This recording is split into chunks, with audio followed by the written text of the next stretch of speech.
this up, Greg. Sorry. No?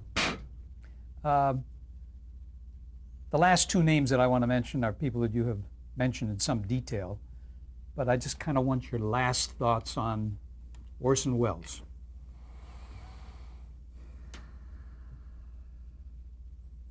He was truly like my father.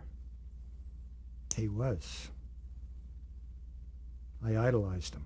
He taught you a lot. Everything there was to teach me about life, about handling myself. Some of my worst habits are things that I've watched him do. Some of my big outbursts are moments that I've watched him at. But he was the best. A couple of months ago, I guess it was, I'm sitting up in Montana, I'm alone, and I missed the first half of the best 100 movies. And I came in around number 55, and I'm in bed and I'm alone. And I guess it was a Sunday night, and they're getting down to 16, 17, 18, 10, 9, 8. Gets down to the last two. And now I picked it up like 56, and it's down to the last three. And then they mention number 3. And I'm going, God. And then they mention number 2, and when they mentioned number 2, I let out a howl because he was number 1, Citizen Kane. And I just screamed and yelled and carried on, and I was alone, and tears were streaming down my face. And I was so thrilled, so thrilled. He was an incredible man.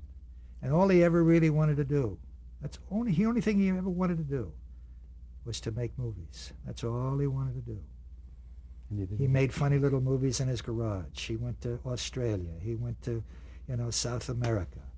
He did films, and he was in the closet doing editing for different guys in this town who made big, successful films. He edited, a major movie that I think won an Academy Award, or certainly an Academy Award nomination. What a tragedy. He edited in the closet for this guy. What a tragedy that this town turned it back on him. Unbelievable. You have said many, many kind things about Dean Martin. Let's just do a final sum up. I think your story about seeing his picture at Jeannie's house kind of says it all. Yeah, but I hope you get the feeling that he's responsible for all the success that I've had. He really is. I was like a pinch hitter from the outside doing all the specials and all the other things that I did. But he made me his partner. I was his partner. I was never a partner with anybody else. I got a salary. Goodbye. Thank you very much. I didn't even put it in an expense account, He was an all-time original, wasn't he? Yeah, he said, "You're with me, kid." And I'm still with him, I told you that. I'm still with him.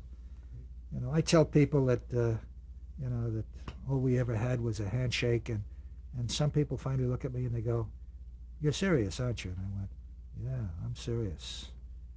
And those of you who are watching, I'm serious. You can't find people like that anymore.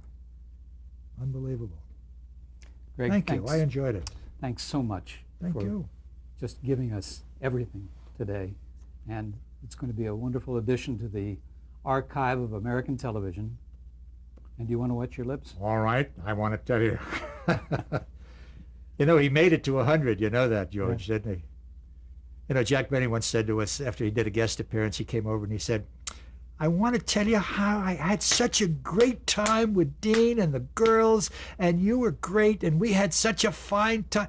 And I'm looking at him and saying to myself, Jack Benny is thanking me for being on his show? Never ceased to amaze me. And we're thanking you for being on our show. Thank you very much. Thanks, guys.